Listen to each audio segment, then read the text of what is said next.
40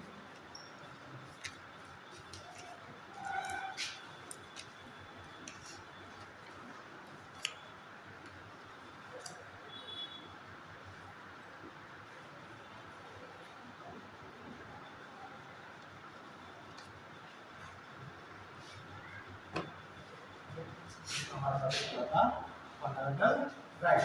fundamental rights एक class की थी, हमने बेसिक चीज आपको बता दी थी कि फंडामेंटल राइट्स क्या है, डीपीएसटी फंडामेंटल राइट और फंडामेंटल ड्यूटी में डिफरेंस क्या है।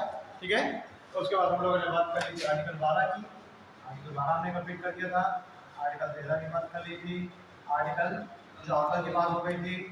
आर्टिकल 15 हो गया था ना, सही हो गया था ना। हमें आर्टिकल 16 करना है। आर्टिकल 16 देखिए आर्टिकल 16 और आर्टिकल 15 दोनों एक दूसरे के लगभग सिमिलर हैं। कैसे? आर्टिकल 16 है वो भी बात करता है कि ना तो राज्य ना ही कोई व्यक्ति विशेष किसी भी व्यक्ति के साथ उसके जाति, धर्म, लिंग, वंश और जन्म स्थान के आधार पर भेदभाव नहीं करेगा, उसे सार्वजनिक स्थलों पर प्रवेश करने से नहीं रोकेगा। ठीक है, ऐसे ही जो आर्टिकल 16 ये कहता है कि राज्य पता नहीं क्या चल रहा है स्पोर्ट्स जी होगी तो आर्टिकल 16 कहता है कि राज्य किसी भी व्यक्ति के साथ इन किन्हीं भी आधारों पर, जो मैंने सारे आधार बताए, जन्म, जाति, धर्म, लिंग और इन आधारों पर लोक नियोजन के अवसर पर भेदभाव नहीं करेगा।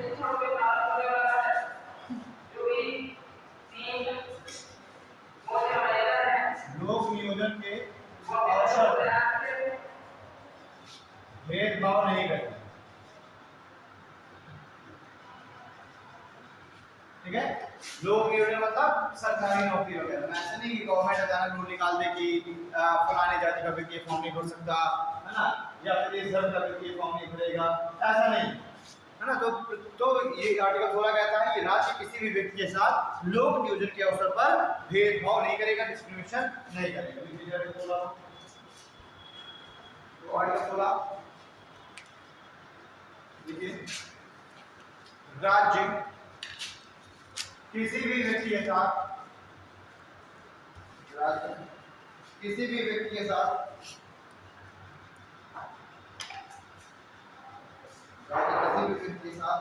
लोक नियोजन के अवसर पर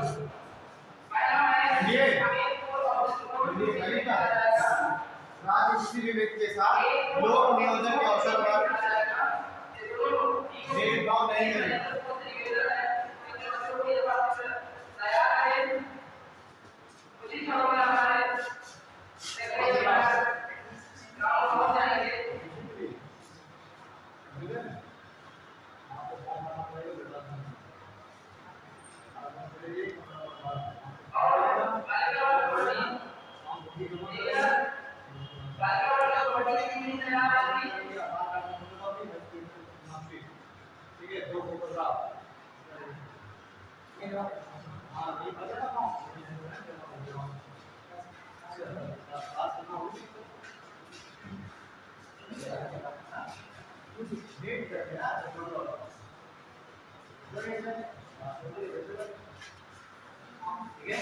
तो राज्य किसी भी व्यक्ति के साथ लोक नियोजन के अवसर पर भेदभाव नहीं करेगा। नोट आगे लीजिए, देखिए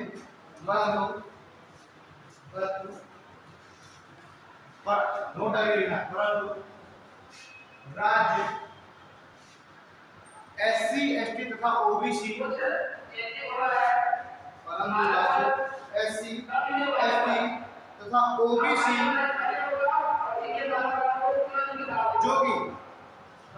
जो कि सामाजिक तथा शैक्षणिक रूप से पिछड़े हैं, जो कि सामाजिक तथा शैक्षणिक रूप से पिछड़े हैं, के लिए विशेष प्रावधान कर सकता है। सामाजिक और शैक्षणिक रूप से पिछड़े हैं के लिए विशेष प्रावधान कर सकता है।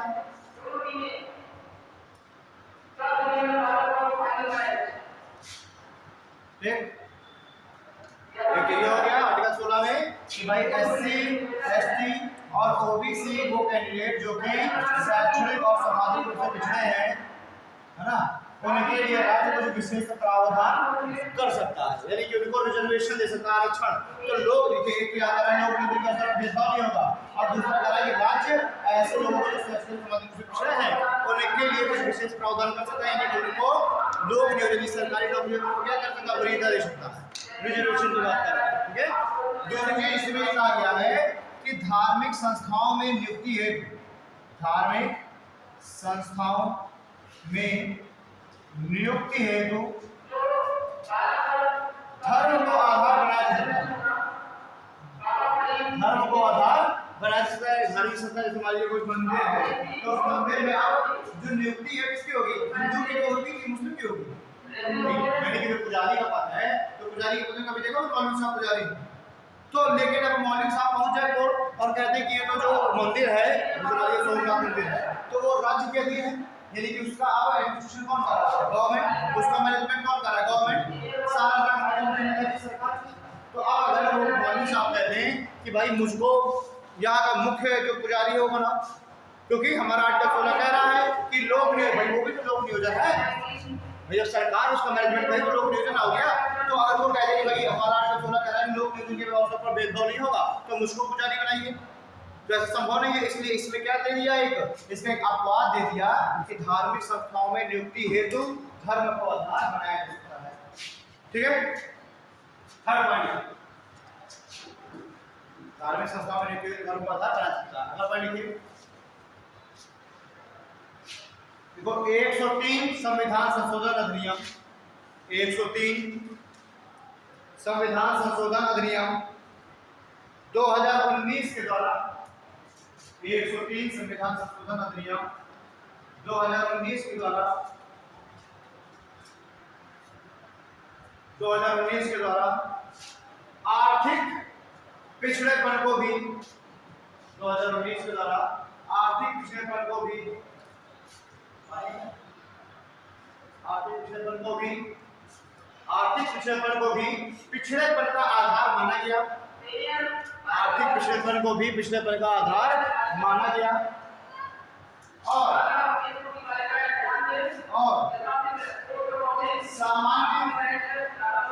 और सामान्य यानी जो जनरल कैंडिडेट है, और सामान्य व्यक्तियों को भी, जनरल है ना, और सामान्य व्यक्तियों को भी 10% आरक्षण, और सामान्य व्यक्तियों को भी 10% आरक्षण का प्रावधान किया गया।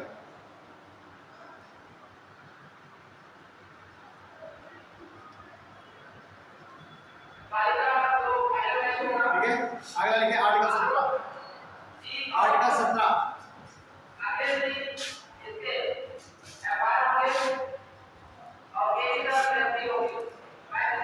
आर्टिकल 17, आर्टिकल 17 क्या कहता है, एबोलिशन ऑफ अनटचेबिलिटी, यानी अस्पृश्यता का अंत, वही है छुआछूत का, abolition of untouchability.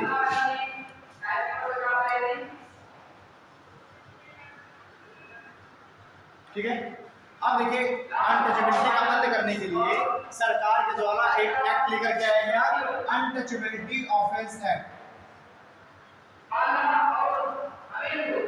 Untouchability offence act 1955। इसका नाम था छुआछूत निवारक अधिनियम है, जो हम क्या कहते हैं, छुआछूत निवारक अधिनियम, जिसको हमने छुआछूत निवारक अधिनियम, यानी कि जो भी छुआछूत है या अनटचेबिलिटी है उसको समाप्त करने के लिए लाया गया अनटचेबिलिटी ऑफेंस एक्ट, यानी कि अनटचेबिलिटी को क्या माना गया, ऑफेंस माना गया, उसके लिए अधिनियम है 1955। और इसमें कहा गया कि अब कोई भी व्यक्ति किसी भी व्यक्ति के साथ अनटचेबिलिटी का व्यवहार नहीं करेगा, छुआछूत का व्यवहार नहीं करेगा। ठीक, लेकिन फिर कुछ समय बाद इस अनटचेबिलिटी ऑफेंस एक्ट को और ज्यादा कठोर करने की जरूरत पड़ गई, और इसी को मॉडिफाई करके नया एक्ट आ गया, civil rights act, civil rights act 1976, civil rights act, यानी कि नागरिक अधिकार अधिनियम, इसे हिंदी में क्या कहा गया, नागरिक अधिकार अधिनियम, नागरिक अधिकार अधिनियम, सिविल राइट्स एक्ट। अब इसमें जो छुआछूत है इसको और ज्यादा कठोर दंडात्मक कार्यवाही का प्रावधान इसमें कर दिया गया, तो इसको लिख लीजिए। अस्पष्टता का लिखिए, राज्य के द्वारा समाज से अस्पृश्यता, राज्य के द्वारा समाज से अस्पृश्यता अथवा छुआछूत को समाप्त करने के उद्देश्य से, अस्पृश्यता अथवा छुआछूत को समाप्त करने के उद्देश्य से अनटचेबिलिटी ऑफेंस एक्ट 1955 लाया गया।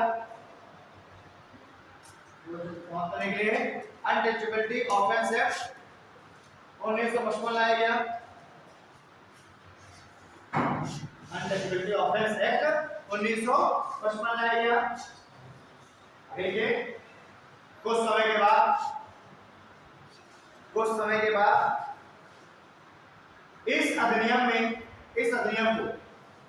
बाद इस अधिनियम को सिविल राइट्स एक्ट 1976 में बदल दिया गया। कुछ समय बाद इस अधिनियम को सिविल राइट्स एक्ट 1976 में बदल दिया गया तथा कठोर दंड का प्रावधान किया गया।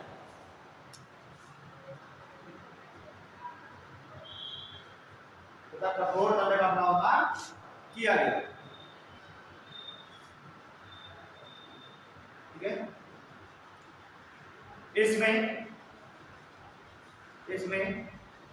दोषी व्यक्ति को 6 माह की जेल, अथवा 500 रुपये जुर्माना,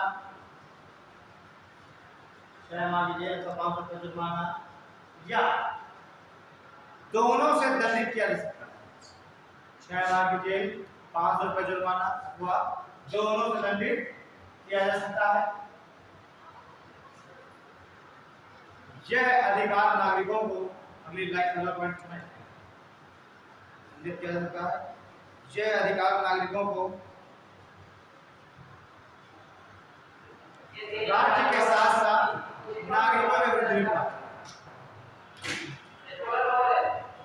यह अधिकार नागरिकों को राज्य के साथ साथ किसी व्यक्ति विशेष के विरुद्ध भी प्राप्त है। यह अधिकार नागरिकों को राज्य के साथ साथ किसी व्यक्ति विशेष के विरुद्ध भी प्राप्त है। किसी व्यक्ति विशेष के विरुद्ध भी प्राप्त। ठीक है, यानी कि इसका मतलब क्या है कि ना तो राज्य छुआछूत के नाम भेदभाव करेगा और ना ही कोई व्यक्ति विशेष करेगा। ठीक, तो राज्य के विरुद्ध प्राप्त है और किसी व्यक्ति के विरुद्ध भी प्राप्त है। ओके, चलिए हो गया आर्टिकल 17। अब ये आर्टिकल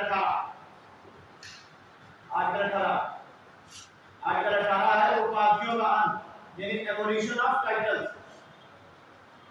उपाधियों का अंत, एबोलिशन ऑफ टाइटल।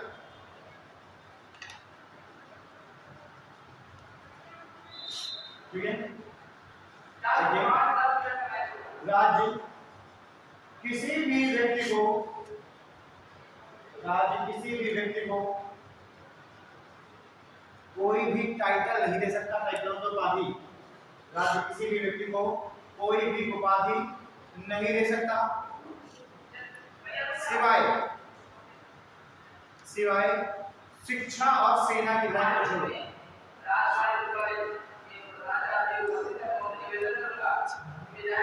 सिवाय शिक्षा और सेना की लाइन को छोड़, शिक्षा और सेना की लाइन को छोड़ना, शिक्षा और सेना की लाइन को छोड़ना।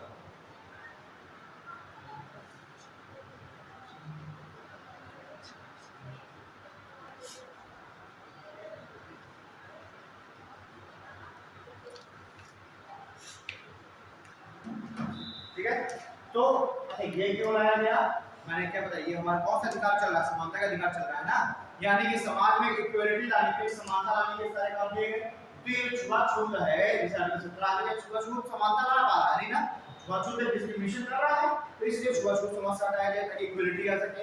दूसरा, उपाधियों को समाप्त किया गया ताकि सभी लोग क्या इक्वल हो, पता चले किसी के नाम के आगे महाराज की उपाधि लगी है, किसी के नाम के आगे लगी है कोई और दूसरी उपाधि, एक से दो उपाधि लगाए हैं, कोई लोकमान्य की उपाधि लगाए हैं, कोई महामना की उपाधि लगाए हैं, ऐसे बहुत सारी उपाधियां लगाए हैं अलग। तो ये समाज में क्या कर रहा है, डिस्क्रिमिनेशन ला रहा है, भेदभाव ला रहा है। तो इसलिए इस सारी उपाधियां खत्म कर दी जाएंगी, समानी।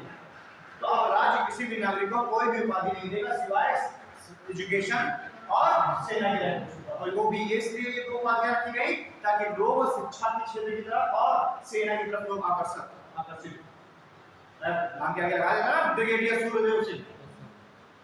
तो ये ब्रिगेडियर कैसे है ना, तो इसको एज अ टाइटल हम यूज कर सकते हैं, तो बिना लिखे कैप्टन फलाने है ना, लेफ्टिनेंट, ब्रिगेडियर, जनरल लगाते हैं हम क्या, ठीक है।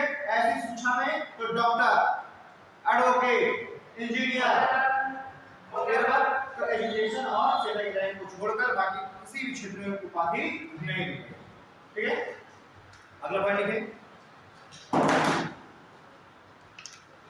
देखो कोई भी भारतीय नागरिक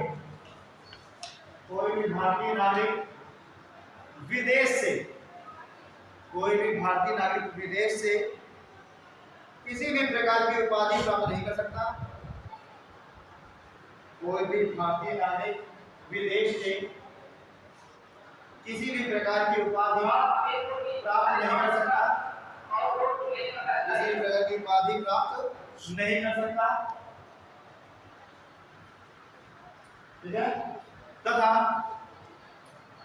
बिना राष्ट्रपति की अनुमति के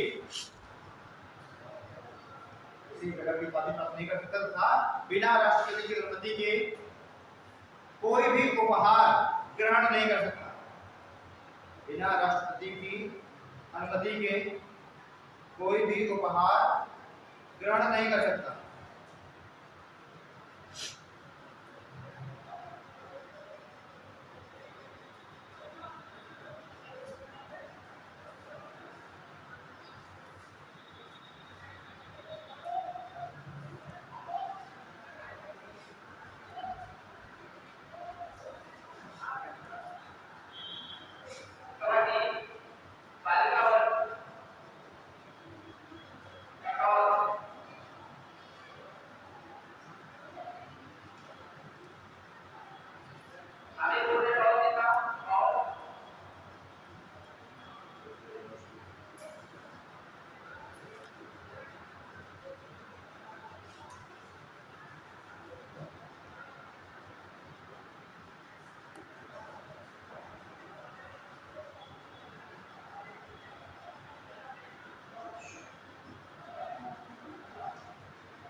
तो कोई भी नागरिक किसी भी विदेश से ना तो कोई उपाधि प्राप्त कर दे सकता है और ना ही राष्ट्रपति की अनुमति के बिना कोई उपहार प्राप्त कर सकता है, ठीक है।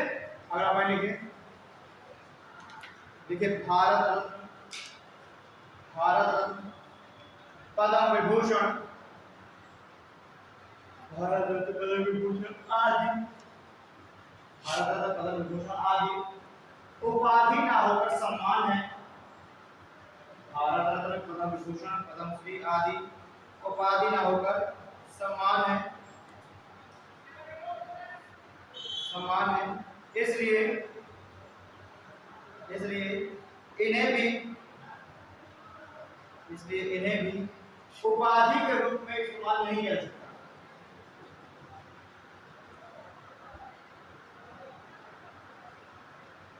इसलिए इन्हें भी उपाधि के रूप में इस्तेमाल नहीं किया जा सकता, ठीक है। अब आइए स्वतंत्रता का अधिकार, स्वतंत्रता का अधिकार,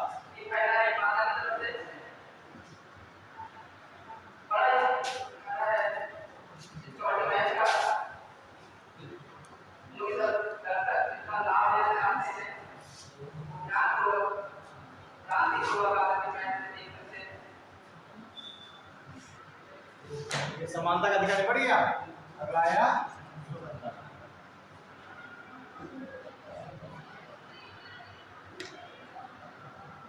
राइट टू फ्रीडम,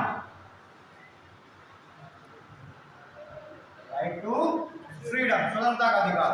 और ये है आर्टिकल 19 से लेकर के आर्टिकल 22 तक। आर्टिकल 19 से लेकर के आर्टिकल 22। तो पहले हम लोग देखते हैं आर्टिकल 19 को। आर्टिकल 19 अब देखिए हमारे जो संविधान निर्माता है, या फिर अगर बात कर लूं बी आर अम्बेडकर की, तो बी आर अम्बेडकर ने आर्टिकल 19 को बैकबोन कहा है कॉन्स्टिट्यूशन, बैकबोन ऑफ कॉन्स्टिट्यूशन। ठीक है, हमें संविधान सभा ने आर्टिकल 19 को संविधान की बैकबोन कहा है, रीढ़ की हड्डी, यानी कि इसको सबसे महत्वपूर्ण आर्टिकल इसको माना है आर्टिकल 19 को। अब ये जो आर्टिकल 19 है इसमें भी बहुत सारे अधिकार दिए हुए हैं। जैसे जो आर्टिकल 19 है तो आर्टिकल 19 में आर्टिकल 19 का क्लॉज, जैसे आर्टिकल 19 है इसको भी बहुत सारे क्लॉज में बांटा गया है। जैसे कि article 19 clause 1, article 19 clause 2, article 19 clause 3, article 19 clause 4, 19 clause 5 और 19 क्लॉज 6। तो ऐसे इसको 6 क्लॉज में बांटा है। मैंने बताया था अभी कोई अनुच्छेद बड़ा होगा उसको हम क्लॉज में बांटेंगे। अब इसमें हम देखेंगे आर्टिकल 19 क्लॉज 1, तो आर्टिकल 19 क्लॉज 1 भी अपने आप में बहुत बड़ा है। तो इस आर्टिकल 19 क्लॉज 1 को भी हम कुछ सब क्लॉज में बांटेंगे। जैसे कि article 19 clause 1 sub clause A, ठीक है, article 19 clause 1 sub clause B, सी, sub clause D, 19 clause 1 sub clause ई, 19 क्लॉज 1 सब क्लॉज एफ और 19 क्लॉज 1 सब क्लॉज जी। ठीक है, तो आर्टिकल 19 क्लॉज 1 को भी हमने 7 भागों में बांट दिया है। इसके अंदर भी 7 तरह के अधिकार हैं। ठीक है, अब सातों क्या है, तो जो आर्टिकल 19 क्लॉज 1 है सब क्लॉज ए, ये है वाक एवं अव्यक्त अधिकार, वाक एवं अव्यक्त का अधिकार,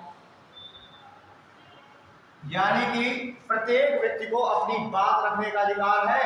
वो बात चाहे फोन करके रखे, चाहे लिख करके रखे, चाहे एक्सप्रेशन के द्वारा रखे, चाहे स्पीच के द्वारा रखे, चाहे विज्ञापन के द्वारा रखे, चाहे टेलीकास्ट के द्वारा रखे, है ना, कैसे भी। तो ये वाक एवं अव्यक्त का अधिकार एक अधिकार हो गया। ठीक, अब ये जो वाक और अव्यक्त का अधिकार है इसको पूर्णता देने वाले कुछ अधिकार हैं, यानी कुछ ऐसे अधिकार हैं जो कि आवश्यक है उपलब्ध कराने नागरिक को, अगर उस व्यक्ति को उसका ये वाला अधिकार पूरा करना है। ठीक है, यानी कि अगर किसी व्यक्ति को उसका ये वाला अधिकार पूरा कराना है, वाक अव्यक्त अधिकार, तो उसके लिए जरूरी है कि उसको ये वाले अधिकार दिए जाएं। ठीक, मतलब हम क्या कह सकते हैं कि ये ऐसे अधिकार हैं जो इसको पूरकता प्रदान कर रहे हैं, पूरा कर रहे हैं, ये ना हो तो ये अधूरे रह जाए, इसलिए इनको पूरा कराने के ये देना व्यक्ति को आवश्यक है। जैसे कि मान लीजिए व्यक्ति के पास वाक और अव्यक्त अधिकार है, ये स्पीच एंड एक्सप्रेशन का अधिकार है, लेकिन वो व्यक्ति अपने स्पीच के अधिकार का प्रयोग तभी कर सकता है ना जब उसके पास सूचनाएं, अगर उसके पास इंफॉर्मेशन ही ना हो, सूचना ही ना हो, तो अपने स्पीच के जो पावर उसका प्रयोग करेगा कैसे, नहीं कर पाएगा ना। तो इसीलिए वाक और अव्यक्त अधिकार को पूरकता प्रदान करने के लिए भी कुछ अधिकार है, जैसे कि प्रेस की स्वतंत्रता, प्रेस की स्वतंत्रता। तो सुप्रीम कोर्ट ने क्या कहा कि जो प्रेस है वो बिल्कुल फ्री हैंड काम करेगा, उसके ऊपर किसी भी तरीके का बाउंडेशन नहीं लगाया जाएगा, है ना, क्योंकि प्रेस का काम क्या है, जनता तक सरकार की योजनाओं की इंफॉर्मेशन पहुंचाना और जनता की समस्याओं से सरकार को रूबरू कराना, ये मीडिया का काम है। तो इसलिए प्रेस की स्वतंत्रता, और प्रेस की स्वतंत्रता कोई अलग से किसी अनुच्छेद में नहीं लिखा, कोई अलग से कोई मौलिक अधिकार नहीं है, लेकिन बस इस वाला जो हमारा article 19 clause 1 sub clause A है, इसके द्वारा इसको पावर मिली हुई है। यानी कि अगर प्रेस की स्वतंत्रता पर रोक लगाई गई तो उसको माना जाएगा कि ये article 19 clause 1 sub clause A पर, और ये तो अपने आप में मौलिक अधिकार है, इस पर तो कोई जल्दी रोक लगा नहीं सकता, और जब इस पर नहीं रोक लगा सकता तो ये पे नहीं कोई रोक लगा सकता। लेकिन अगर इमरजेंसी लग गई, आपातकाल, मैंने बताया था आपातकाल, अगर राष्ट्रीय आपातकाल लगता है तो राष्ट्रीय आपातकाल अगर युद्ध और बाह्य आक्रमण की कंडीशन में लगे तो उस आधार पर आर्टिकल 19 को रोक लगाई जा सकती है। यानी आर्टिकल 19 पर रोक लगा दी गई तो अपने आप प्रेस की स्वतंत्रता पर रोक लग गई, तो मीडिया को रिस्ट्रिक्ट कर दिया जाएगा कि मीडिया जो भी मन करे मीडिया नहीं बोल सकती, उसको पहले सरकार से अनुमति लेनी पड़ेगी न्यूज चलाने के लिए। अभी तो नहीं मीडिया को अनुमति लेनी पड़ती है सरकार से, ठीक। बेसिक का हो गई, जैसे सूचना का अधिकार, सूचना का अधिकार, राइट टू इंफॉर्मेशन, इसे हम कहते हैं आरटीआई। तो एक एक्ट पास किया गया, राइट टू इंफॉर्मेशन एक्ट लाया गया 2005, RTI act, right to information act 2005, ठीक है। और इसके द्वारा एक सूचना आयोग का गठन कर दिया गया, और इस सूचना आयोग का काम ये है कि नागरिकों को सारी इंफॉर्मेशन उपलब्ध कराना। मान लीजिए नागरिक ये जानना चाहते हैं कि जो NHAI है, national highway authority of India, उसने कितना पैसा लगाया बुंदेलखंड एक्सप्रेसवे में, तो वो क्या करेगा, वो NHAI, नागरिक ने RTI का प्रयोग किया NHAI के लिए। अब वो NHAI का ये दायित्व है कि वो आपको इंफॉर्मेशन दे, ठीक है। अगर वो इंफॉर्मेशन नहीं देता है तो फिर सूचना आयोग है, ये सूचना आयोग फिर उसके ऊपर कार्रवाई करेगा NHAI के ऊपर, नहीं तो जैसे प्रेस की क्षमता हो गई, सूचना का अधिकार हो गया, जैसे कि प्रसारण का एवं विज्ञापन का अधिकार हो गया, प्रसारण एवं विज्ञापन का अधिकार। मान लीजिए कि अब मैं इस क्लास को क्या कर रहा हूँ, टेलीकास्ट कर रहा हूँ ना, तो मुझे अधिकार है, मैं यूट्यूब पे टेलीकास्ट कर दूंगा, किसी भी अन्य मीडिया पे उसमें चाहूंगा, किसी भी उसमें साधन में मैं टेलीकास्ट कर दूंगा, मुझे कोई नहीं रोक सकता। लेकिन अच्छा, विज्ञापन का अधिकार, अब जैसे कि अभी तो इतना चलता है कि इसका विज्ञापन कराया जा रहा है, देखो फ्लक्स चुपका, तो विज्ञापन इतना ना ताकि लोग जाने, न्यूज में निकाला जाएगा इसके बारे में, जागरूक किया जाएगा, तो विज्ञापन तो हम कर सकते हैं, प्रसारण विज्ञापन का अधिकार, ठीक है। लेकिन आपके ये जो अधिकार है, इन पर कुछ तर्क संगत आधारों पर रोक भी लगाई सकती है। अब मान लीजिए यहाँ खड़े होकर बम बनाना सिखाने लोग, अब मैं कह दूं मुझे अधिकार है प्रसारण करने का, और बड़े बड़े फ्लक्स लगवा दूं कि जो है 2 से 4 बैच चलता है, बम बनाना सिखाया जाता है, तो उस पर रोक लगाई जाएगी। तो ये आपके जो अधिकार है, जो मौलिक अधिकार हैं, ये असीमित नहीं है, इन पर भी कुछ रीजनेबल रिस्ट्रिक्शन लगाए जा सकते हैं, तर्क संगत आधार पर रोक लगाई जा सकती है, ठीक। जैसे कि वोट देने का अधिकार, वोट देने का अधिकार, अब मान लीजिए आप वोट देने का अधिकार हमारे संविधान में कहीं पर भी स्पेसिफिक अलग से कहीं मेंशन नहीं है, लेकिन वोट देना भी तो आपका स्पीच और एक्सप्रेशन ही शो करता है। आप भाजपा से खुश नहीं है, आप कांग्रेस से खुश हैं, तो आप इस वाली चुनाव में आप भाजपा को वोट नहीं देंगे। आप एक एक्स कैंडिडेट से खुश नहीं, वाई से खुश हैं, तो आप 5 साल बाद आप वाई को वोट देंगे, इसको आप हटा देंगे। तो ये एक तरीके से आप किसी भी कैंडिडेट को चुनना, अपना प्रतिनिधि चुनना कैसे संभव है, आपके वोट देने के द्वारा। तो आपका जो वोट है वो भी तो आपका एक्सप्रेशन ही है कि आप किसके समर्थन में है, किसके आप अगेंस्ट है, ये कैसे डिसाइड करेंगे, वोट देकर, ठीक है। तो अगर मान लीजिए आपके इस वोट देने के अधिकार को छीन लिया सरकार ने, तो इसका मतलब क्या है कि आपका आर्टिकल 19 क्लॉज सब क्लॉज छीन लिया, और अगर ये छीन लिया तो आप तुरंत सुप्रीम कोर्ट जा सकते हैं। सुप्रीम कोर्ट क्योंकि संरक्षक है, गार्जियन तो नहीं, ओके। इसी में है चुप रहने का अधिकार, चुप रहने का अधिकार भी आपका इस अधिकार में शामिल है ना। आप जो है चुप रहकर के भी तो आप अपने बहुत सारे एक्सप्रेशन आप दे देते हैं, घर वाले ने कहा ये काम कर दो, तो अब अगर तुमने सीधे मना किया कि मैं नहीं कर रहा, तो चप्पल पड़ जाएगी उड़ के, तो उसका सीधा क्या होता है कि घर वाले ने कुछ कहा, आपने चुप रह करके इग्नोर कर दिया, तो क्या वो भी तो एक्सप्रेशन है कि हम नहीं कर रहे हैं, चुप रह के, तो उसमें हो सकता चप्पल ना पड़े। लेकिन अगर आपने किसी से कह दिया कि मैं नहीं कर रहा, तो जरूर पड़ेगी, है ना। तो ये चुप रहने का अधिकार भी आपका इसी में शामिल है, तो ये भी तो एक तरीके से अभिव्यक्ति ही है, चुप रहना भी, क्लियर बात। तो ये हो गया आर्टिकल 19 क्लॉज का सब क्लॉज है, वो आपका अभिव्यक्ति अधिकार, right to speech and expression, ठीक। दूसरा है सभा एवं सम्मेलन का अधिकार, सभा और सम्मेलन का अधिकार, यानी कि कोई भी व्यक्ति सभा और सम्मेलन कर सकता है, लेकिन राज्य कुछ इस पर भी रिस्ट्रिक्शन लगा सकते हैं, तर्क संगत। जैसे कि अगर राज्य को यह आभास है कि आपकी जो आप सभा या सम्मेलन आप करने वाले हैं, इसमें कोई देश विरोधी गतिविधि होने वाली है, या फिर इससे कोई हिंसा बढ़ा सकती है, कोई हिंसा बढ़ा सकती है, तो राज्य इस पर रिस्ट्रिक्ट कर देगा, इसको रोक लगा देगा, ठीक। उसके बाद राज्य ये कह सकता है कि आपका जो सभा और सम्मेलन है ये शांतिपूर्वक होने चाहिए। भाई राज्य ने आपको सभा और सम्मेलन का अधिकार तो दिया, लेकिन ये भी इसमें लिख दिया गया कि जो सभा और सम्मेलन शांतिपूर्वक हो, बिना हथियार के हो, शांतिपूर्वक हो और बिना हथियार के हो, ठीक। कुछ कानूनों के द्वारा राज्य इस पर रोक भी लगा सकती है, इसको रिस्ट्रिक्ट भी कर सकती है, जैसे कि आईपीसी 141, इंडियन पीनल कोड की धारा 141 और सीआरपीसी 144 है, धारा 144 लगी, ठीक है, धारा 144, यानी कि आप एक जगह आप भीड़ नहीं लगा सकते। तो राज्य जो है इन कानूनों के आधार पर आपके इस अधिकार को रिस्ट्रिक्ट कर सकता है, समाज के अधिकार को रोक लगा सकता है। क्लियर बात? ठीक। अगला है राइट टू मेक एसोसिएशन, संगठन बनाने का अधिकार। संगठन बनाने का अधिकार यानी कि आप अपनी कोई भी पार्टी बना सकते हैं, कोई नई पार्टी बना सकते हैं, किसी भी पुरानी पार्टी को छोड़ सकते हैं, या आप कांग्रेस में आप भाजपा ज्वाइन कर सकते हैं, या फिर नई पार्टी बना, आप फ्री हैं। आप किसी भी नई पार्टी का गठन कर सकते हैं, किसी भी पार्टी में शामिल हो सकते हैं, किसी भी पार्टी से रिजाइन कर सकते हैं, लेकिन आपका ये जो संगठन है ये असंवैधानिक नहीं होना चाहिए, नॉन कॉन्स्टिट्यूशनल नहीं होना चाहिए, अनकॉन्स्टिट्यूशनल।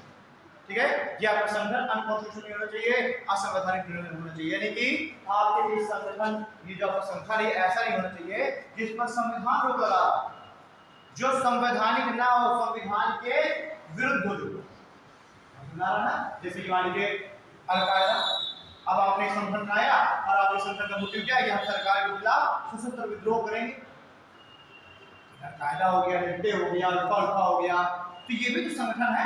अब वो आतंकवादी क्या कहते हैं, हमारा भी तो आतंकवादी संगठन है, हमारा भी तो संगठन है, और हमारा आर्टिकल 19 क्लॉज क्लॉज सी हमें अधिकार देता है कि हम जो भी चाहे संगठन बना सकते हैं, तो हमारा संगठन यही है, हम तो बंदूक लेकर के हम हमारा संगठन है, समझा रहा है। तो सरकार आपके इस संगठन पर रोक लगा सकती है, क्योंकि सरकार कह चुकी है कि आपका संगठन असंवैधानिक नहीं होना चाहिए, संविधान के उद्देश्यों के अगेंस्ट नहीं होना चाहिए। तो अगर आप कोई राजनीतिक संगठन बना रहे हैं, कोई अन्य संगठन बना रहे हैं, लेकिन वो संगठन अनकॉन्स्टिट्यूशनल है, ये बात है, तो उस संगठन पर भी सरकार रोक लगा सकती है। अगला हो गया article 19 clause 1 sub clause D, ये कहता है कि पूरे देश में, देश के किसी भी हिस्से में निर्बाध रूप से विचरण करने का अधिकार है ना, देश के किसी भी हिस्से में, देश के किसी भी हिस्से में निर्बाध रूप से विचरण करने का अधिकार, यानी कि आप स्वतंत्र हैं, आप देश के जिस भी क्षेत्र में चाहें आप जाकर के घूम सकते हैं। ठीक, आप यूपी के नागरिक हैं, आपको महाकाली में जाना है, दर्शन करने एमपी, आपको सरकार सम्मति देनी पड़ती है क्या? नहीं, हाँ? तो देश के किसी भी हिस्से में आप निर्बाध रूप से बिना रोक टोक के आप विचरण कर सकते हैं, घूम सकते हैं, लेकिन ये भी असीमित नहीं है, इस पर भी सरकार रोक लगा सकती है। जैसे कि अब आप कहते हैं कि मैं तो जाकर राष्ट्रपति के बेडरूम में जाके घूमने जाऊंगा, मैं तो वहां घूमने जाऊंगा जहां परमाणु बम रखा हुआ है, या फिर मैं जाकर के बिल्कुल चाइना में जो बॉर्डर है एलएसी, या पाकिस्तान के साथ जो बॉर्डर है एलओसी, मैं उस पर जाके पैर रख करके सेल्फी लूंगा, तो आप पर रोक लगा सकती है, क्योंकि इससे देश की एकता अखंडता को भी खतरा है, इससे आपकी जान को भी खतरा है, देश की सुरक्षा को भी खतरा है। तो आपके अगर विचरण करने से देश की सुरक्षा पर कोई भी नुकसान हो रहा है, तो आपके इस अधिकार को छीना सकता है, यानी ये भी असीमित नहीं है, इसको भी रिस्ट्रिक्ट किया जा सकता है, लेकिन रिस्ट्रिक्ट करने के जो आधार है वो तर्कसंगत होने चाहिए। क्लियर बात? ठीक, अगला अधिकार है आर्टिकल 19 क्लॉज जी, ये है देश के किसी भी हिस्से में निवास करने या बसने का अधिकार, देश के किसी भी हिस्से में निवास करने या बस जाने का अधिकार। ठीक है, अपने आ गई दिल्ली जगह खरीद लो, रहो निवास करो, रोकेगा, मुंबई में फ्लैट खरीद लो, जुहू बीच में जाके सी फेसिंग फ्लैट, पैसा है तो जाओ खरीद लो, बिना खरीद लो, कोई मना करेगा? नहीं करेगा, लेकिन इन पर भी रोक लगाई सकती है कुछ तर्कसंगत आधार पर, जैसे कि कुछ जनजातीय क्षेत्रों में, जनजाति जिनकी संस्कृति में खतरा पैदा हो सकता है, जैसे मान लीजिए लोगों को अलाउ कर दिया गया कि आप जाकर के रहिए जगह जगह, आप जाके अगर अलाउ कर दीजिए सब जाके नागालैंड में रहना चालू कर दें बड़े वादियों में, तो वहाँ जो शेड्यूल्ड ट्राइब है उसका कल्चर जो वो डिस्टर्ब हो गई ना। तो ऐसे कुछ जनजातीय क्षेत्रों में है ना। और ऐसे कुछ क्षेत्र जहां पर सरकार ने कानून बना करके रोक लगाई, ऐसे क्षेत्रों में आप निवास नहीं कर सकते। जैसे कि जब आर्टिकल 370 जब अस्तित्व में था, तब आप जम्मू कश्मीर में आप स्थायी रूप से निवास नहीं कर सकते थे, ठीक है। अभी ऐसे जनजातीय क्षेत्र जिन पर सरकार ने कानून बना के रोक लगाई हो, वहां पर आप ना तो घूमने जा सकते हैं निर्बाध रूप से, और ना वहां जाके आप परमानेंट निवास कर सकते हैं। क्लियर बात। हमारे ये अंडमान निकोबार द्वीप समूह की एक शेड्यूल ट्राइब है चावरी जनजाति। अब आप कह रहे हैं कि मैं तो वहीं जाऊंगा घूमने, या मैं वहीं जाकर के मैं घर बना के तंबू गाड़ के रहूंगा, ठीक, मेरा भीड़ भाड़ से हो गया, मैं जाकर वहीं जंगल में रहूंगा, तो सरकार आपको रोक लगा सकती है। क्यों? क्योंकि एक तो आप वहां गए तो सीधे तुम्हें मार दिया, बढ़िया ऐसे लटका के नीचे आग लगा के तो ये भूनेंगे अभी खा जाएंगे। तो अगर वो खा गए तो आपके आर्टिकल 21 का भी आपका क्या हो गया, हनन हो गया, क्योंकि आर्टिकल 21 कहता है प्राण की स्वतंत्रता। तो आपका प्राण छिन गया ना, तो सरकार की जिम्मेदारी है प्राण की रक्षा करे, ठीक है। तो एक तो इस वजह से आपको जाने से वहां रोका जाएगा, और दूसरा अगर आप वहां गए तो वो जो जनजाति है वो डिस्टर्ब हो जाएगी, उसकी जो संस्कृति है उस पर खतरा पैदा हो जाएगा, इसलिए आपको रोक लगाई। ठीक। अगला है देश में कहीं भी संपत्ति खरीदने और बेचने का अधिकार, खरीदने और बेचने का अधिकार। लेकिन अब वर्तमान में यह मौलिक अधिकार नहीं रह गया है, इसको समाप्त कर दिया गया है, ठीक है। संविधान संशोधन अधिनियम आया 44 1978 में, 44वें संविधान संशोधन अधिनियम 1978 के द्वारा इस आर्टिकल 19 सब क्लॉज जी को समाप्त, सब क्लॉज एफ को समाप्त कर दिया गया है, और इसको यहां से उठा करके डाल दिया गया है आर्टिकल 300A के अंतर्गत, जो कि एक विधिक अधिकार, मौलिक अधिकार नहीं है लेकिन विधिक अधिकार है। यानी अगर आपकी संपत्ति को किसी ने कब्जा कर लिया है, ये सरकार ने आपकी संपत्ति को छीन लिया है, तो आप सुप्रीम कोर्ट आप जा सकते हैं, सुप्रीम कोर्ट में आप केस कर सकते हैं, ठीक। लेकिन आपको फंडामेंटल राइट है, यानी अगर सरकार को ये आवश्यक लगेगा कि देश के हित में या देश के विकास के लिए आपकी किसी संपत्ति को अधिग्रहण करना है, तो सरकार आपकी संपत्ति का अधिग्रहण करेगी, चाहे आप प्यार से दीजिए और चाहे जबरदस्ती सरकार ने देगी, ठीक। लेकिन सरकार ने मान ली अपनी संपत्ति छीन ली, ले ली, अधिग्रहित कर ली, तो हाँ आप अब जो है 301 के अंतर्गत आप सुप्रीम कोर्ट जाएंगे और सुप्रीम कोर्ट आपको मुआवजा दिलवाएगी, मुआवजा। लेकिन सुप्रीम कोर्ट ये नहीं कह सकती सरकार को कि भैया इसका प्लाट ना लो, क्योंकि सरकार कहेगी भाई हम तो रेलवे ट्रैक डाल रहे हैं और इसका एक दूसरा प्लाट बीच में आ गया है, या तो इसको एक दूसरा चक्कर नाम रेलवे ट्रैक को ऐसे मोड़, अब फिर ऐसे घुमा के ले जाए, ज्यादा डिस्टर्बेंस हो जाएगी, तो इससे अच्छा है कि इसका प्लाट ले और सीधे रेलवे ट्रैक को सीधे बना। यह संभव पहले संपत्ति का अधिकार एक मौलिक अधिकार था, तो अब किसी का इसे एक दूसरा प्लाट है तो सीधे सुप्रीम कोर्ट चला जाता था, कह रहा था कि मेरे बाबा पुरखों की जमीन है मैं नहीं दूंगा। तो अब क्योंकि हमारे संविधान में संपत्ति का अधिकार आपको मौलिक अधिकार है, आपको नहीं देना तो कोई आपको नहीं दे सकता, तो फिर सुप्रीम कोर्ट सरकार को मना करेगी, रहने दो तुम ट्रैक को ऐसे ही बनाओ, इसकी जमीन छोड़ो यहाँ पे, इससे बड़ी समस्या है। तो इसलिए इसको मौलिक अधिकार की श्रेणी से हटा दिया गया, और अब जो है विधिक अधिकार, यानी ट्रैक तो ऐसे ही बनेगा, तुमको मुआवजा चाहिए तो ले लो, कहीं दूसरे की जमीन चाहिए तो लो, देखिए जमीन तो तुमको नहीं मिलेगी। क्लियर बात। लेकिन अभी समाप्त हो चुका है, अभी 44 परसेंट अमेंडमेंट के अंतर्गत 300A में पहुंच गया है और विधिक अधिकार में, ठीक है। अगला आता है आर्टिकल 19 क्लॉज सब क्लॉज जी, ये कहता है कोई भी व्यापार, ठीक है, कोई भी पेशा अपनाने का अधिकार, आप कोई भी प्रोफेशन अपना सकते हैं, ठीक है, आप कोई भी व्यापार कर सकते हैं, कोई भी आप नौकरी कर सकते हैं, आईएएस बनना चाहो बन जाओ, मैं चपरासी बनना है तो बन जाओ, वही इच्छा है, आज ना आपको चपरासी बनने से रोकेगी ना आपको आईएएस बनने से रोकेगी, अब आप डिसाइड कर लो क्या बनना है, ठीक है कि आप कोई भी व्यापार आप करना कर सकते हैं। लेकिन ये जो व्यापार है या ये जो क्षेत्र है, ये ना तो ऐसा होना चाहिए जो कि सरकार के एकाधिकार है। आज आप मुकेश अंबानी कहते हैं कि मैं तो अपनी नई रेलवे चलाऊंगा, ट्रेन चलाऊंगा और नाम रखूंगा जियो रेलवे, है ना, तो इधर हो गई इंडियन रेलवे, तो उसी पहला चलिए जियो रेलवे। तो आपने पूछा कि भैया जियो रेलवे से ट्रेन चलेगी कि इंडियन रेलवे से चलेगी, तो ये चूंकि रेलवे क्या है सरकार के एकाधिकार का क्षेत्र है, तो ऐसे क्षेत्रों पर कोई भी व्यक्ति मतलब ऐसे क्षेत्रों में व्यापार नहीं कर सकता। ठीक, ऐसे क्षेत्र जो कि कानून बना के रोक लगाए गए, ऐसे क्षेत्र या ऐसे व्यापार जो कि कानून बना के रोक लगाए गए।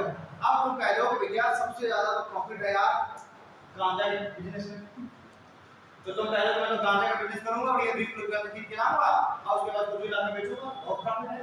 2 लाख खरीद के लाऊंगा 4 लाख में बेचूंगा, कितना प्रॉफिट है ना। तो अब आप जो है मान लीजिए आप ऑपरेशन पकड़ लिया गांजे के साथ, ऑपरेशन दोनों पकड़ाई की, तो तुमने क्या किया, बताना चालू किया कि मेरा आर्टिकल 19 क्लॉज 1 सब क्लॉज मुझे अधिकार देता है कि मैं कोई भी व्यापार अपना सकता हूं।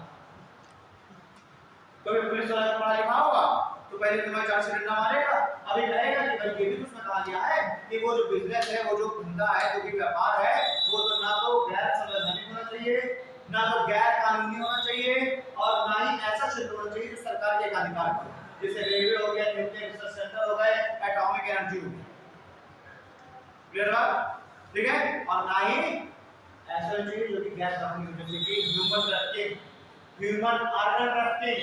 अब अगर किडनी के बिजनेस बड़ा प्रॉफिट है, ये किडनी खरीदूंगा मटेरियल लगती है किसी व्यक्ति से, उसको लालच वाला से के और उसको 10 लाख में बेचूंगा, किडनी में क्या जो हमारा आज पीछे वाले के पास 1000 करोड़ पड़ा है अकाउंट में, उसकी कितनी डेढ़ हो गई तो 10 करोड़ पावर में 1 करोड़ में देगा, 10 करोड़ में देगा, तो बड़ा प्रॉफिटेबल बिजनेस है। लेकिन क्या है, गैर कानूनी है, यानी कि किडनी उठनी है, इसको खरीद फरोख्त नहीं हो सकती, इसका डोनेशन हो सकता है। इसको अगर आप अपनी इच्छा से डोनेट करना है तो डोनेट कर सकते हैं, लेकिन इसका खरीद फरोख्त नहीं होती। क्लियर बात हो गया। नोट कर लो आर्टिकल 19 की क्लॉज 1 के ये सारे सब क्लॉजेस हैं। अब देखिए ये जैसे कि आर्टिकल 19 क्लॉज 2 है, 3 है, 4 है, 5 है, 6 है, ये क्या है, ये बस इसी के अपवाद बताते हैं कि आर्टिकल 19 क्लॉज जो 2 है ये आर्टिकल 19 क्लॉज सब क्लॉज 1 पर रोक लगा रहा है, यानी कि वाक और अभिव्यक्ति का अधिकार भी असीमित नहीं है, अगर किसी अन्य व्यक्ति के अधिकार का दुरुपयोग हो रहा है तो ये आपका रिस्ट्रिक्ट कर दिया जाएगा। यानी कि ये जितने क्लॉजेस हैं ये इन्हीं सब क्लॉजेस पर रोक लगाने की बात है।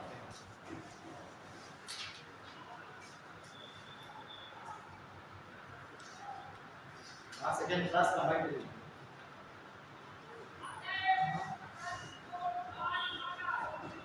यूपीएससी के साथ अरे तुम चलोगे, तुम लोग छोटे हो, तुम लोग छोटे, दुनिया तो तुम लोग के वो पीछे का जो कक्षा 12 पास हो, ग्रेजुएशन वाले कौन दुनिया हो, तो एनडीए वाले हो, और मार एग्जाम वाले यूपीएससी कौन जूनियर हो, ऐसा नहीं एग्जाम कौन सा है, एनडीए को कंडक्ट यूपीएससी कर रहा है, यूपीएससी एग्जाम कौन सा पढ़ा हो, यूपीएससी बोलने का इमरजेंसी आता बचा हमारे इमरजेंसी।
आर्टिकल 19 को मिला हुआ है आर्टिकल 20।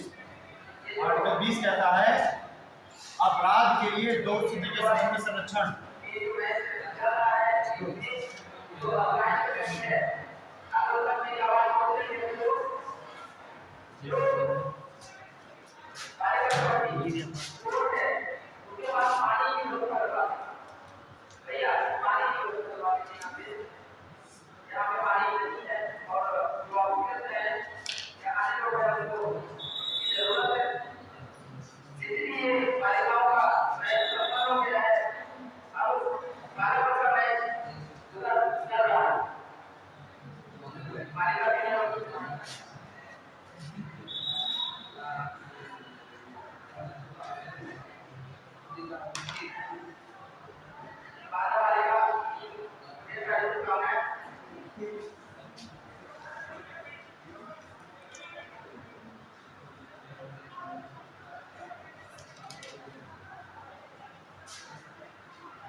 ये अपराध के लिए दो स्थिति के संबंध में संरक्षण आर्टिकल 20।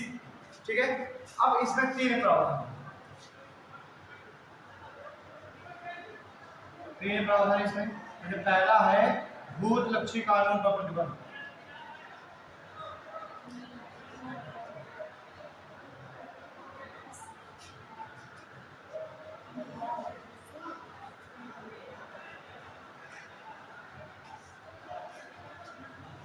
भूत लक्षी कानून पर प्रतिबंध। दूसरा कहता है दोहरे दंड पर रोक। दोहरे दंड पर रोक। और तीसरा कहता है अपने विरुद्ध साक्ष्य। अपने विरुद्ध साक्ष्य देने पर रोक। अपने विरुद्ध साक्ष्य देने पर रोक।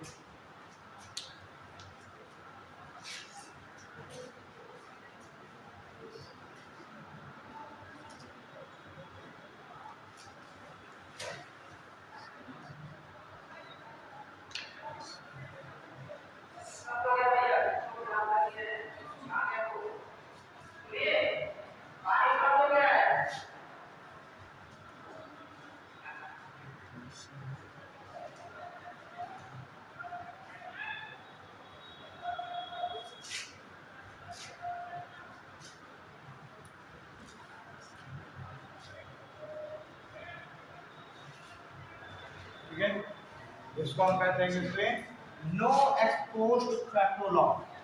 No ex post facto.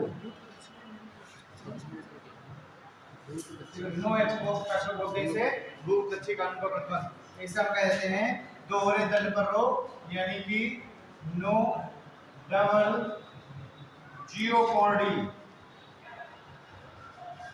No double jeopardy. ठीक है, और इसको हम कहते हैं नो सेल्फ इंक्रिमिनेशन। इंक्रिमिनेशन। ठीक है, यानी कि अब ये क्या है, ये जो भूतलक्षी कानून का प्रतिबंध है, इसका मतलब होता है कि संसद कोई भी संसद के द्वारा बनाया गया कोई भी कानून बैक डेट से लागू नहीं हो सकता। यह समझ रहे हैं ना, जैसे मान लीजिए ऐसा ही संसद ने आज कोई कानून बनाया और कहते कि ये पिछले साल से लागू होगा, ये आगे से लोग होगा, संसद ने कानून बनाया कहते हैं कि 2 महीने बाद से लागू होगा, लेकिन बैक डेट से लागू नहीं किया जाएगा, है ना। तो भूतलक्षी कानून का मतलब यही है कि संसद द्वारा बनाया गया कोई भी कानून, संसद द्वारा बनाया गया कोई भी कानून बैक डेट से लागू नहीं होगा, बैक डेट से लागू नहीं होगा, ठीक है। तो इसको देख लेना, भूतलक्षी कानून का मतलब उसके बाद देख लेना, संसद द्वारा बनाया गया कोई भी कानून बैक डेट से लागू नहीं होता, ठीक। दोहरे दंड पर रोक क्या है, इसका मतलब होता है एक ही अपराध के लिए, एक ही अपराध के लिए 2 बार दंड नहीं दे सकता, 2 बार दंड नहीं दिया जा सकता। यानी कि कोई एक व्यक्ति है, उसने एक बार अपराध किया है तो उसको एक बार किए गए अपराध के उसको 2 बार दंड नहीं दिया जाएगा, ठीक है। ऐसा नहीं कि पहले उसको एक बार दंड दे दिया, फिर ज्यादा नहीं बनाया एक बार, हाँ। तो किसी भी अपराध के लिए 2 बार दंड नहीं दे सकता। और तीसरा कहता है अपने विरुद्ध साक्ष्य देने पर रोक, यानी कि किसी भी व्यक्ति को मजबूर नहीं किया जाएगा कि वो अपने विरुद्ध साक्ष्य दे। मान लीजिए कि किसी को कोई मुजरिम है, उसको पुलिस ने पकड़ा, तो अब पुलिस उसको मार मार के उससे ये नहीं कबूल करवाएगी कि चाकू तुमने कहाँ छुपाया, बताओ तुमने किस तरीके से मारा, ये अपने खिलाफ साक्ष्य सबूत ये प्रस्तुत करने के लिए पुलिस किसी भी व्यक्ति को कोर्ट नहीं करेगी। और यही कारण है कि पुलिस रिमांड पर, पुलिस कस्टडी पर जो भी बयान दिया जाता है वो बयान कोर्ट में एडमिसिबल नहीं होता, वो कोर्ट नहीं मानता, क्योंकि कोर्ट भी जानता है इस व्यक्ति को मारपीट करके इससे जुर्म कबूल करवाया गया है। और हमारा जो आर्टिकल 20 है वो कहता ही है कि अपने विरुद्ध साक्ष्य देने के लिए मजबूर नहीं किया सकता, ठीक। इसीलिए किसी भी व्यक्ति की इच्छा के विरुद्ध ना तो उसका लाइव डिटेक्टर टेस्ट हो सकता, लाइव डिटेक्टर टेस्ट, ना ही नार्को टेस्ट हो सकता, है ना। Lie detector test, narco test, brain mapping, ये सब बिना अपराधी की स्वीकृति के, मर्जी के ये नहीं किए सकते, क्योंकि लाइव डिटेक्टर टेस्ट में वो अपने ही विरुद्ध दे रहा है गवाही। तो इस तरीके से आप लोग इसको लगा हो गया, ठीक है। तो किसी भी को मजबूर नहीं किया जाएगा, ना ही उससे मारपीट करके उसका जुर्म कबूल कराया जाएगा, ना ही उससे साक्ष्य हो गया।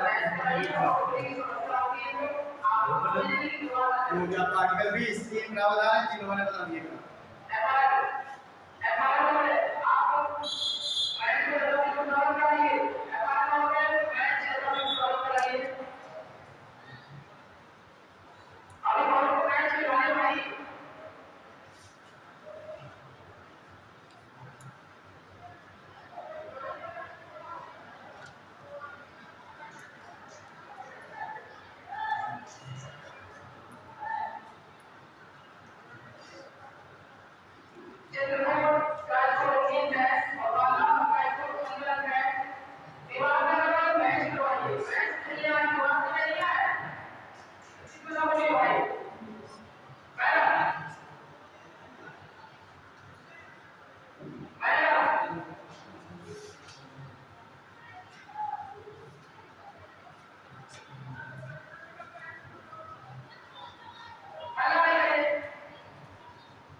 ठीक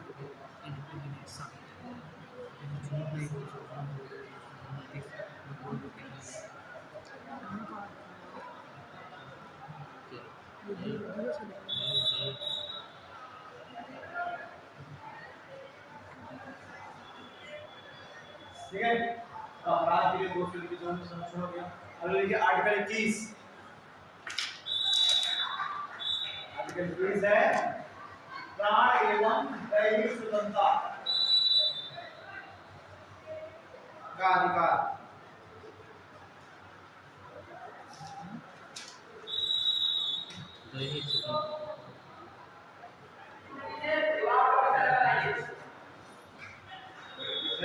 प्राण एवं दैहिक स्वतंत्रता का अधिकार, ठीक है। Right to life and personal liberty. देखिए इसमें चीज है। अब देखो मैंने आपको बताया था उस दिन मैं इमरजेंसी पढ़ा रहा था कि आर्टिकल 20 और 21 यही दो ऐसे मौलिक अधिकार है जिनको किसी भी दशा में जिनको सीमित नहीं किया सकता, किसी भी दशा में इनको समाप्त या छीना नहीं जा सकता, जबकि आर्टिकल 19 को भी छीना जा सकता था। अगर वॉर और आक्रमण युद्ध आक्रमण जैसा अलग रही है तो इनको भी छीना सकता था, है ना, आर्टिकल 20 को। लेकिन आर्टिकल 20 और 21 को किसी भी आधार पर छीना नहीं जा सकता। तो एक तो आर्टिकल 20 ये हो गया अपराध के विरुद्ध की समझ में संरक्षण। अब ऐसा नहीं इमरजेंसी लग गई तो आप पुलिस मार को उधर गए और जब कबूल करवाने लगे, ये इमरजेंसी लग गई तो 2 बार दंड दे दिया गया किसी को कि भाई एक बार लड़की को 8 साल सजा काटा और अदालत इमरजेंसी लग गई तो उससे बड़ी जेल नहीं, ठीक। या फिर ऐसा नहीं इमरजेंसी लग गई तो बैक डेट से कोई कानून लागू कर दिया गया, अब अगर करना आपने तूने तो आप नया कानून आ गया कि 4 साल जेल 4 साल जेल डाल दिया जाएगा, बैक डेट से नहीं लागू किया जाएगा। ये बात तो ना तो आर्टिकल 20 और ना तो आर्टिकल 20। आर्टिकल 20 है प्राण एवं दैहिक स्वतंत्रता का अधिकार, इसमें लिख लीजिए किसी भी व्यक्ति को उसके प्राण, किसी भी व्यक्ति को उसके प्राण एवं व्यक्तिगत स्वतंत्रता से, किसी भी व्यक्ति को उसके प्राण एवं व्यक्तिगत स्वतंत्रता से वंचित नहीं किया जा सकता, किसी भी व्यक्ति को उसके प्राण एवं व्यक्तिगत स्वतंत्रता से वंचित नहीं किया जा सकता सिवाय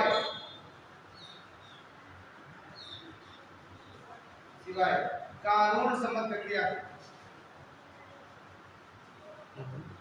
किसी भी व्यक्ति को उसके प्राण एवं दैहिक स्वतंत्रता से वंचित नहीं किया जा सकता सिवाय कानून सम्मत प्रक्रिया के, ठीक है।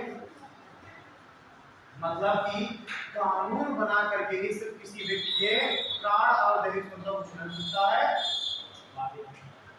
मान लीजिए सुप्रीम कोर्ट ने अगर किसी व्यक्ति को मृत्यु की सजा दे दी तो पता चले उसने उस जज के खिलाफ एक कंप्लेंट बात कर दी उसके घर वालों ने कि हमारे व्यक्ति को मृत्युदंड दिया गया है, इसको लटका के मार दिया गया, तो इस पे मौत के जिम्मेदार बनाने जज है, क्योंकि उसने तो कानून दंड दिया ना कि उसने ऐसा क्राइम किया इसमें दंड दिया जाएगा, उसको बोला तो जज ने, लेकिन कानून सम्मत प्रक्रिया के अंदर, ठीक है। या फिर किसी व्यक्ति को नजरबंद करना है, गिरफ्तार करना है, दैहिक स्वतंत्रता को रोकना है तो कानून के अंदर, ठीक है जी।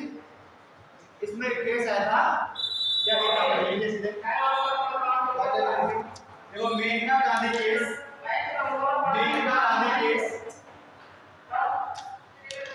मेनका गांधी केस 1978 में, मेनका गांधी केस 1978 में सुप्रीम कोर्ट ने कहा कि, मेनका गांधी केस 1978 में सुप्रीम कोर्ट ने कहा कि किसी व्यक्ति के, सुप्रीम कोर्ट ने कहा कि किसी व्यक्ति के प्राण एवं दैहिक स्वतंत्रता को, किसी व्यक्ति के प्राण एवं दैहिक स्वतंत्रता को ना तो विधायिका, किसी व्यक्ति के प्राण एवं दैहिक स्वतंत्रता को ना तो विधायिका और ना ही कार्यपालिका छीन सकती है। किसी व्यक्ति के प्राण एवं दैहिक स्वतंत्रता को ना तो विधायिका और ना ही कार्यपालिका रोक लगा सकती है। किसी भी व्यक्ति के प्राण एवं दैहिक स्वतंत्रता पर ना तो कार्यपालिका और ना ही विधायिका रोक लगा सकती है। देखिए इस केस में सुप्रीम कोर्ट ने कहा कि इस केस में ही सुप्रीम कोर्ट ने कहा कि जीवन के अधिकार के अंतर्गत सुप्रीम कोर्ट ने कहा कि जीवन के अधिकार के अंतर्गत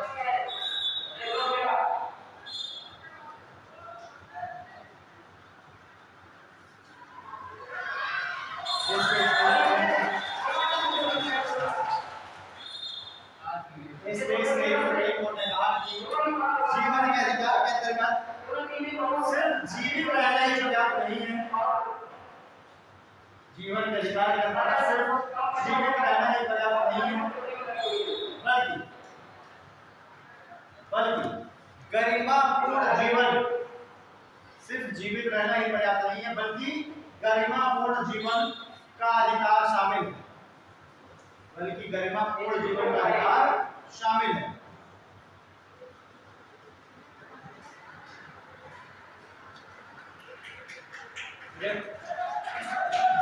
एक लाइन लिख लीजिए, आर्टिकल 21 को पूर्णता प्रदान करने वाले अधिकार हैं। आर्टिकल 21 को पूर्ण, जैसे कि आर्टिकल 19 को पूर्णता प्रदान करना है ना, वैसे आर्टिकल 21 को पूर्णता प्रदान करने वाले अधिकार हैं। आर्टिकल 21 को पूर्णता प्रदान करने वाले अधिकार निम्न हैं। जैसे पहला लिखे, स्वच्छ एवं प्रदूषण मुक्त, स्वच्छ एवं प्रदूषण मुक्त पर्यावरण का अधिकार, स्वच्छ एवं प्रदूषण मुक्त पर्यावरण का अधिकार।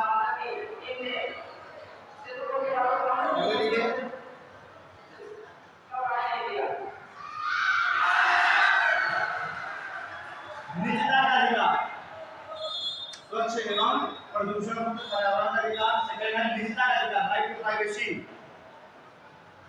निजता का अधिकार।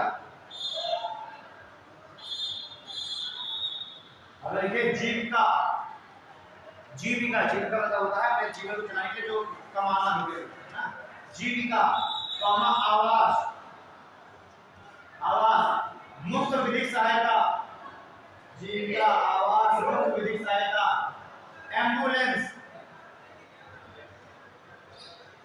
जीविका मुफ्त विधिक सहायता, एम्बुलेंस आदि का अधिकार,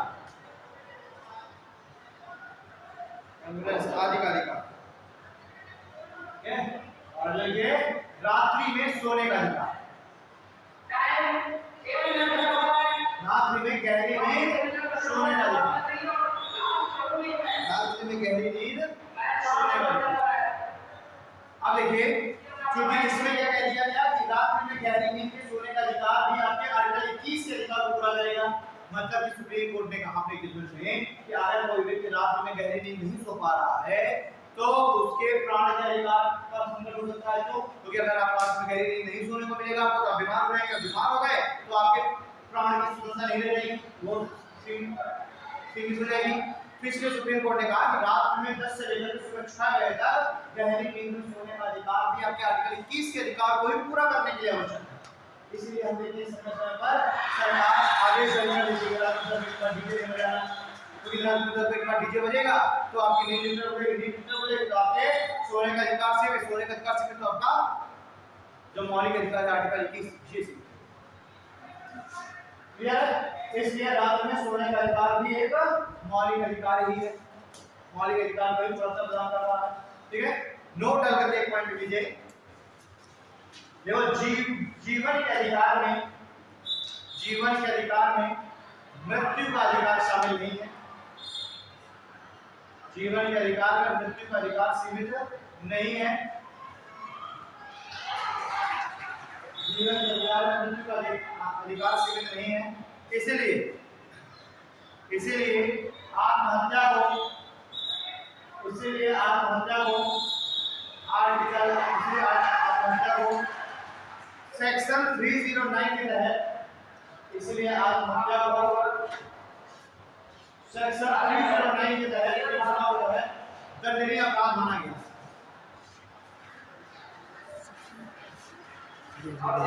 इसलिए आत्महत्या को सेक्शन 309 के तहत दंडनीय अपराध माना गया।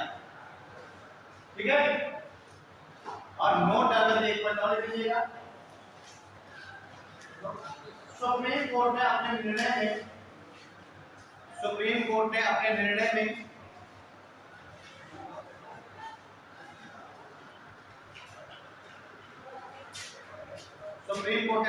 में पैसिव इथनेशिया, इथनेशिया का मतलब होता है इच्छा मृत्यु, इथनेशिया EPHO NESIA, एक्टिव को हिंदी में क्या बोलते हैं? एक्टिव पैसिव को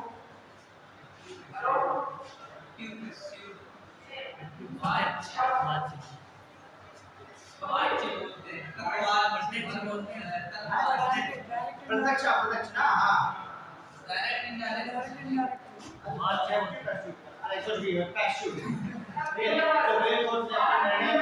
पैसिव इथनेशिया, इथनेशिया मतलब होता है इच्छा मृत्यु, इच्छा मृत्यु, इथनेशिया EPHO NESIA। सुप्रीम कोर्ट ने अपने निर्णय में पैसिव इथनेशिया को या पैसिव इथनेशिया की अनुमति दी। सुप्रीम कोर्ट ने निर्णय में पैसिव इथनेशिया की अनुमति दी है, यानी कि चल रहा है पैसिव इथनेशिया की अनुमति दी है, यानी कि एक्टिव इथनेशिया को लीगलाइज नहीं किया, सरकार ने अनुमति नहीं दी, लेकिन पैसिव इथनेशिया की अनुमति दी है।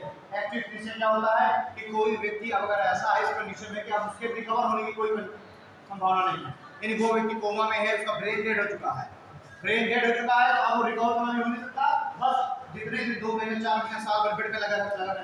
तो अगर डॉक्टर ने ये कह दिया कि व्यक्ति रिकवर नहीं हो सकता, तो उसको फिर इच्छा मृत्यु का अधिकार दे दिया जाएगा। और ये भी 2018 में केस है अरुणाब आसफ शाहनवाज केस, इसमें सुप्रीम कोर्ट ने अपना जजमेंट में कहा, ठीक है, पैसिव इथनेशिया की अनुमति दी।